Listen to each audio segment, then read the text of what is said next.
Spoilers for Deltarune chapters 3, 4, and maybe even chapter 5.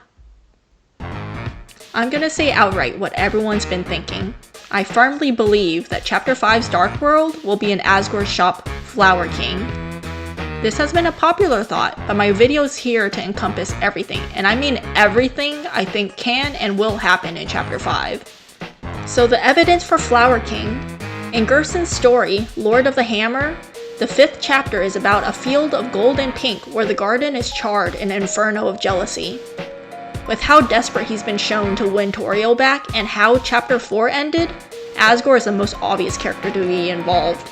And, as the former police chief, he had access to the shelter and it was likely there he encountered and came into conflict with the Knight, which is where he got his black shard.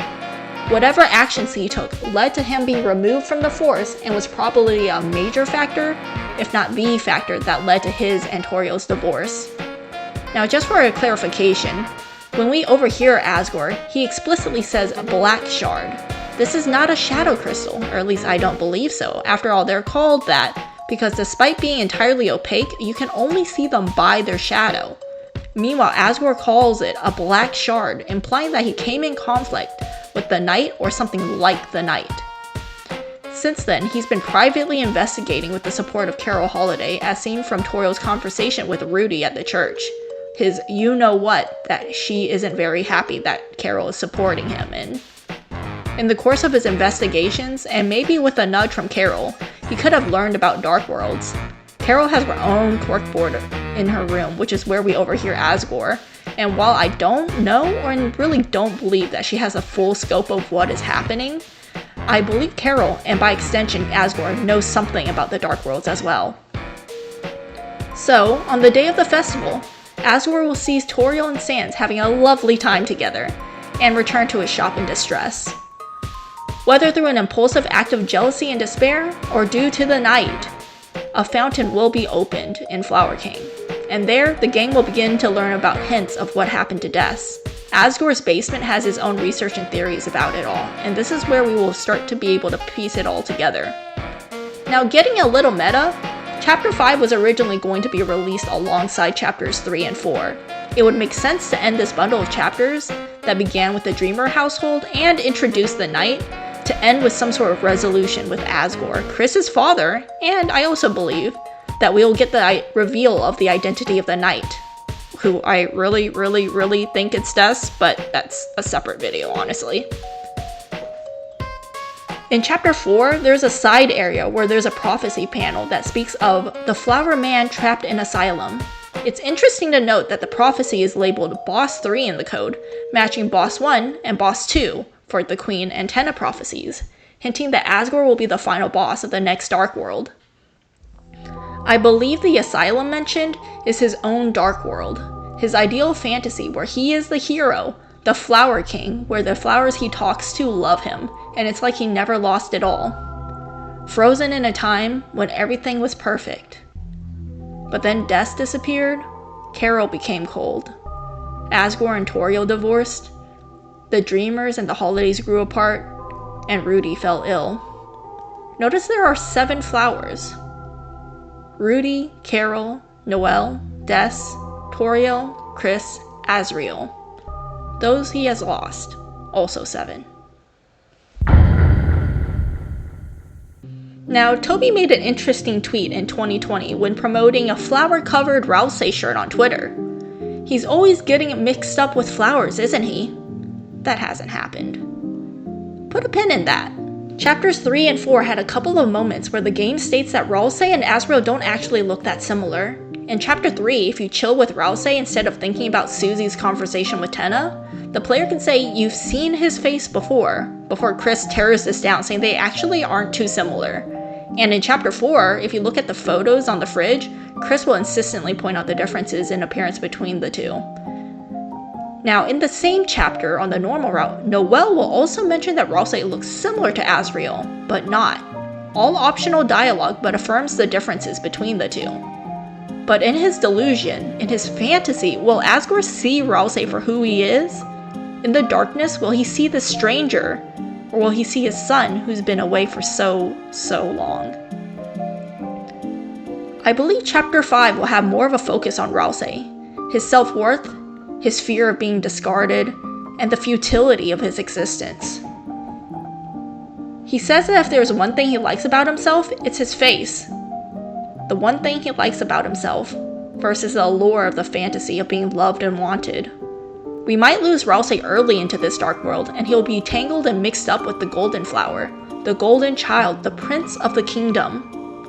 Chapter 3 showed that he can become absorbed in games, in that unreality. After you acquire the Shadow Mantle, when you come back to the Green Room, Rousey will have been so absorbed in the game that he completely forgot about Chris and even about closing the fountain. And even prior to that, during the second board, after Susie reverts her controls back to normal, Rousey's character sits unmoving. He had control for such a short time, but after it was taken away, he was so stunned that he couldn't do what he's always done: follow behind. Rousey has never been able to be player 1, so when he finally gets to experience that freedom, he can just forget and escape.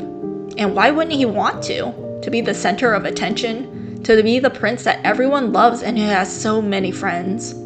He will have to wake up from that dream by accepting who he is.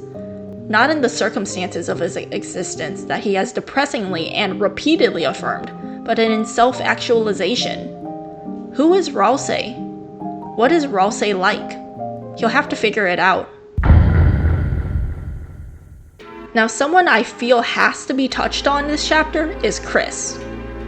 Based on chapters 3 and 4, Chris is working with the Knight and was likely involved with what happened to Des. No matter which holiday you think is the Knight, I think it's clear that Chris is helping them and it almost certainly knows who it is. Chris and Des used to play pretend with King and Queen on their side, likely creating dark worlds to live out their fantasies. Which honestly gives another dimension to King's line about being abandoned, like that was personal to him. Chris was directly involved with what might have gotten Asgore fired, with what's led to his current state and spiral into conspiracy and obsession. With whatever he did that became so much that he and Toriel divorced. How much has Chris internalized that? The thoughts of, I caused this is my fault. Chapter 4 ended with Chris in arguably the worst mental space we've seen the entire game. In the normal route, they're continuing to hide their involvement with the Knight from their friends, and they just had to witness their mom drunk and dancing it up with the new guy in town. In the weird route, it's so much worse. Would there be an appeal in a fantasy of the past? Of course, but I also believe there would be anger and frustration at what ruined that past. Maybe at Asgore for falling for the dream, but most of all at themselves for the part they played in it. Both Chris and Asgore were involved with what happened to Des, and both are trying to make up for it. The King of Delusion will be our final boss in Chapter 5, and in the final moments, I don't believe it will be violence that wakes Asgore from the dream, but his compassion and love for Chris, his child who is struggling through something similar but fighting their own battle. To be frank, I'm scared and excited about where the weird route might go. In the updated sweepstakes, we got a page that seems pretty clearly connected to how the weird route will affect each chapter. Clicking 2 plays the music before you Snowgrave Birdly.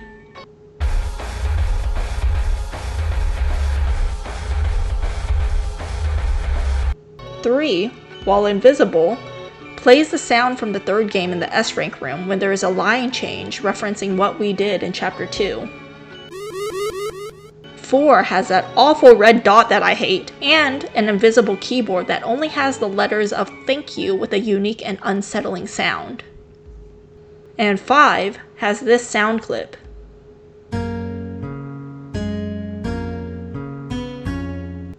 I have no idea what this song is, or could be beyond the fact that it's a guitar.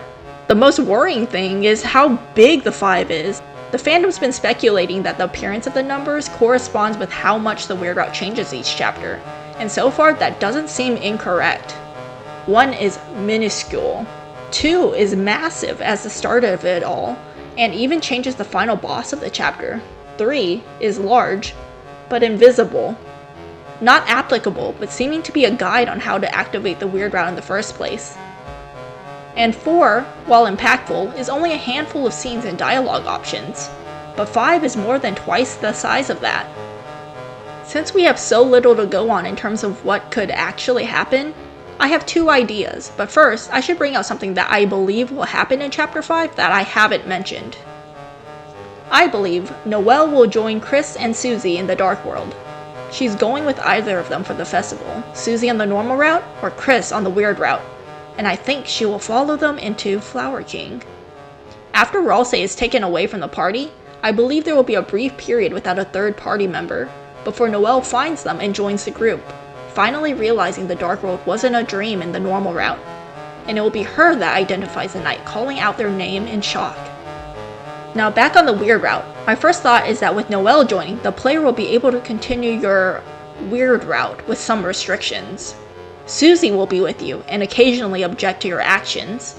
Her presence keeps the story and Noelle anchored, so the player cannot sway the chapter's course the same way we did in Chapter 2, hence why the 5 on the site is large but still so much smaller than 2. My second idea is the golden flower. Even if you don't believe my idea of Ralsei being mixed up with flowers, the golden flower and its importance in Undertale can't be understated, and I can't believe that it won't play a large role in Deltarune, especially in a Flower King Dark World. I have no proof or evidence, but I think it would be interesting for them to play a part as either a focus of the weird route, or possibly as the secret or shadow crystal boss. As the 5th crystal is hinted to be the last by Sham, who better to be the final encounter to represent freedom and control than the little golden flower who in another world could control it all, and eventually saw it all as sets of numbers and lines of dialogue, someone who's like us, the player. Now I've talked about a lot of things, but I haven't really touched much on Susie. Chapter 4 gave Susie 2 hints about what is happening with Chris. The prophecy of the cage with a human soul in parts, and the fact that she actually saw the soul and asked Chris about it after defeating the Titan. She's someone who hates being left in the dark, but wants to give her friends the benefit of the doubt.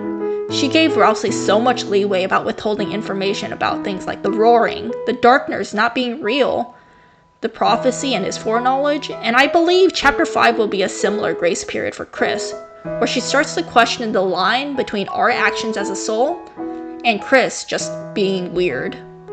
This will be especially evident in the weird route. On the aforementioned sweepstakes site, it only numbers up to 5. There have been a lot of theories about this, the idea that maybe the weird route will prematurely end the game, or that's only up to 5 because that's what Toby had initially planned for the release. My take is that these are when we can back out of the weird route. Chapter 2, the Birdly fight. Chapter 3, not applicable. Chapter 4, the Thorn Ring scene. A lot of people took the full weird route jingle to be a sign that we are completely locked in the weird route, but I think there's still one obstacle. Earlier, I called Susie an anchor. By her own will, as someone who makes her own decisions and carves out her own fate, being in the same party with her with Noelle in tow will be the last chance to back out the weird route. Will Noelle continue to listen to her commands when Susie openly opposes them? Even in the fight against the fake Gerson in Chapter 4, Susie will refuse to listen to your commands. Fight is blacked out, she won't rude buster, and she blocks Chris from attacking if you try. She'll be the last chance for the player to back out. Noelle will know that it wasn't all a dream by this point, but Susie can still wake her up, but it will be up to us whether or not Noelle proceeds.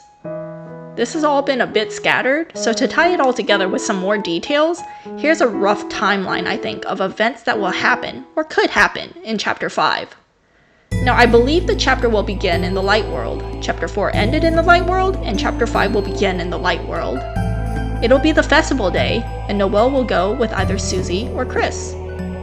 There will be unique scenes that will occur depending on your route and also the choices that you made on the previous days. Things like buying Susie something on Ralsei's behalf, who you go on the Ferris wheel with, and Birdly's festival harem battle, which will totally happen. With some background knowledge from Noelle and maybe from Chris, Susie will make the connection that Asgore may know something about the shelter codes. And during the festival, Toriel will be attending with Sans. But Asgore will see them and return to his store. Chris and Susie will follow him, and they'll find a fountain pouring out a Flower King. They'll jump in, and as usual, Ralsei will find them shortly after. But Ralsei will be mistaken for the Golden Prince and be taken away. After a few encounters, Noelle, who followed after them, will join the party. And throughout the Dark World, Chris, Susie, and Noelle will encounter the flowers that represent the people that Asgore has lost. Likewise, Asgore will be present throughout the Dark World, trying to convince Chris that they can be a happy family here in the Dark World. Meanwhile, Ralsei will be struggling with how he does actually enjoy being the Golden Prince versus his identity as the Lonely Prince. Chris, Susie, and Noelle will also meet the real Golden Flower, who I believe will be aiding them. Possibly led by that Golden Flower, they will find Asgore's basement and find Asgore's theories on what happened to Des. Said Golden Flower will be important on every route, I believe, but will play a unique role on the Weird route, and possibly as a Shadow Crystal boss. Ralsei will reject the dream, accepting himself and growing to value himself as his own person. And then our group will confront a desperate Asgore who's protecting the fountain in hopes of keeping the dream alive. During the course of the battle, however, Asgore will realize that he's only hurting Chris and eventually give up. Now, I believe the Knight will appear again this chapter, possibly attacking Asgore in an attempt to kidnap him. And during this conflict, Noelle will recognize the Knight and identify them. The Knight will escape. Asgore will agree to tell them what he knows, but will need time to recover from the attack, and from there the fountain will be sealed. I expect another encounter with Carol before the end of the chapter, whether because of the Knight, Asgore, or just to pull Noelle away from Susie. And from there, I think the chapter will end. Before I wrap this all up, there's one more thing that I'm sure is connected, but I can't really say how it will manifest. When fighting the Holy Water Cooler mini-boss, you can chat with her about flowers, and she'll say, "The bluest flower, a disciple of my speech, shy to no camera, and a specimen of elegance and kindness. Should you meet, please give my regards." Now, I take this as another hint that Flower King is certain to be the next Dark World, and a bluest flower can only be a certain someone, although whether they will be a reflection of how she is now, or how she was in Asgore's past, I expect will depend on who they are addressing. But it will certainly be interesting to see. Now, I made this video out of fun and love for Deltarune. If any of my ideas come true, wow, that's amazing! But if none do, I'll still be excited regardless. Comment below if you like my theories, or if you hate them and think it's just a really elaborate fanfic. Either way, I hope you enjoyed.